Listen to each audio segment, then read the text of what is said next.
Hi, Macedonia here.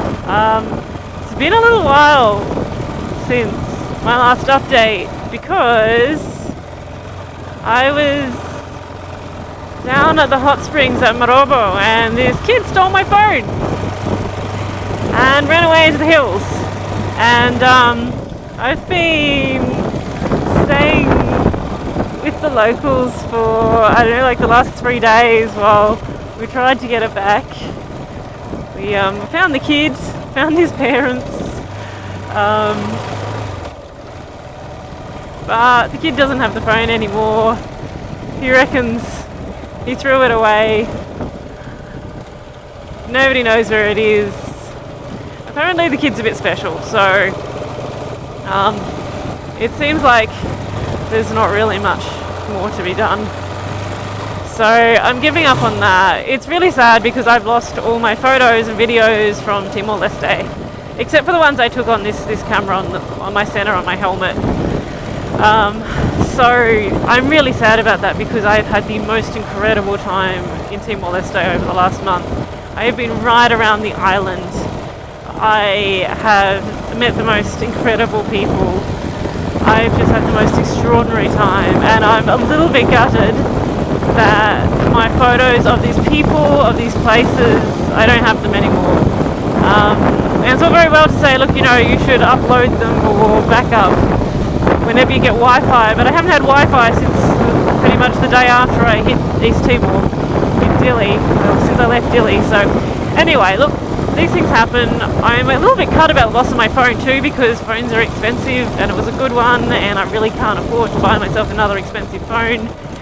So I'm pretty sad about that too. But look, it's just stuff. I'll find a way around it. What I was also really concerned about for a couple of days was I'm in the middle of East Timor, like in the middle of a mountain range, in the middle of the island.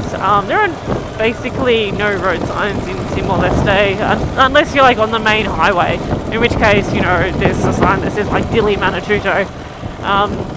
But I'm not anywhere near the main highway, so I was like, I'm going to get completely fucking lost. And I'm also supposed to be in Indonesia in a couple of days, and I don't really know how to get to Indonesia without my maps.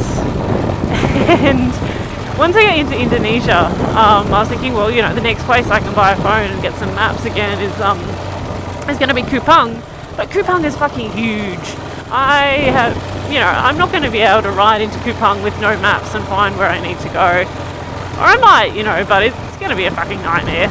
So I was a bit worried about that. But, you know, I was stuck here for a couple of days, you know, just waiting, thinking maybe we'll find the phone and... From there? And then yesterday and the day before in the afternoons and at night it rained, and oh my, it rained like you wouldn't believe. So it's, you know, it's the start of the rainy season, but I haven't actually, you know, caught any rain yet in Timor Leste, except for one shower when I was in Boko, and I wasn't riding then, so it was fine.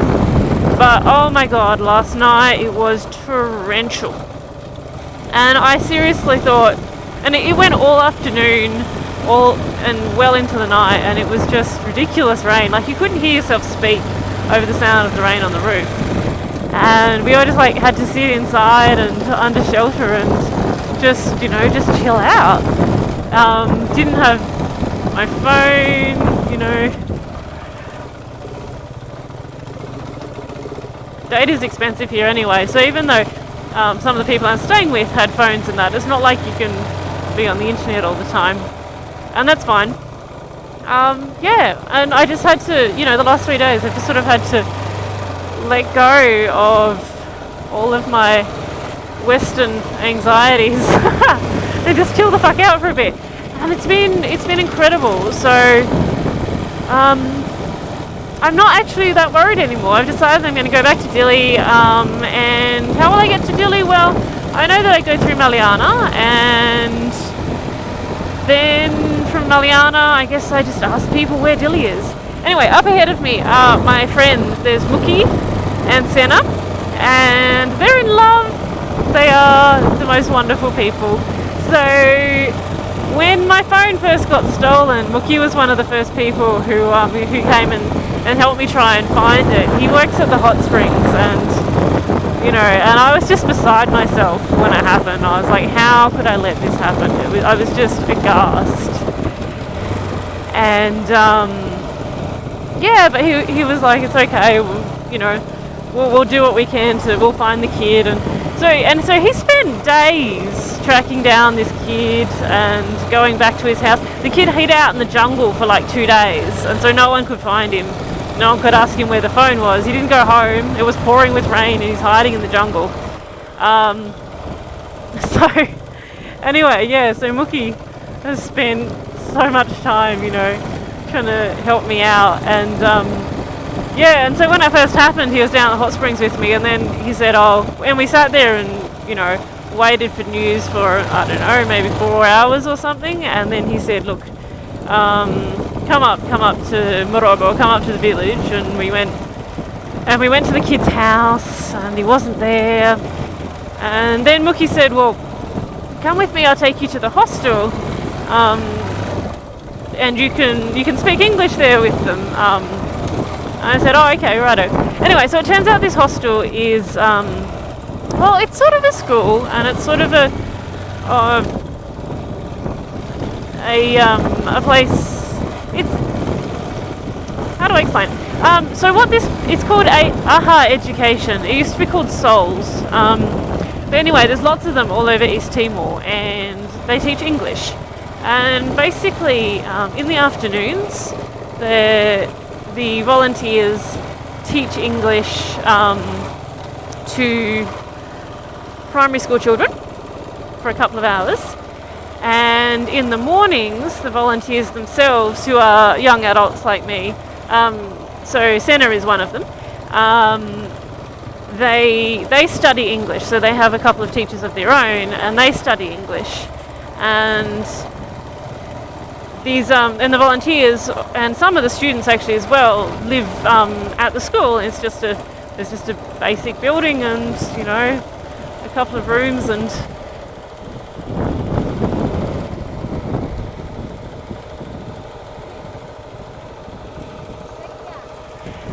this is it.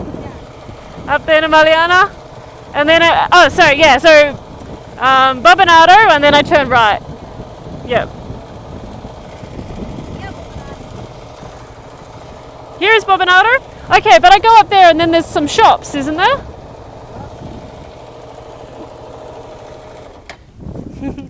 Do I need to turn right up here?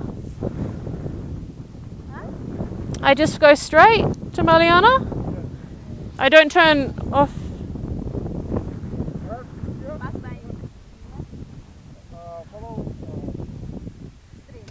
Yeah, that's right. And it goes around to that way. So Sawai is that way and Mariana's that way? Yeah, I go that way. Yep, sweet. I got it. I remember that one. Thank you so much. You've been so good to me. I really appreciate it. Yeah, I hope I'll see you again. Yeah. Thank you. I will. You too. All the best. See you later. Take care.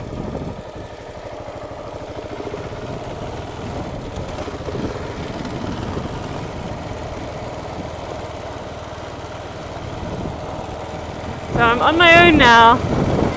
It's alright. Bom dia. I will get lost and then I'll ask people directions and maybe I'll get lost again and it'll be fine.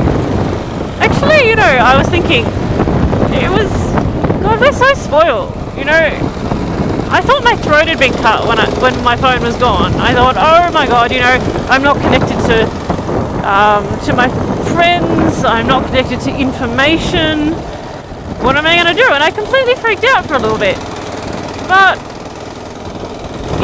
people have been traveling the world for a very fucking long time without smartphones.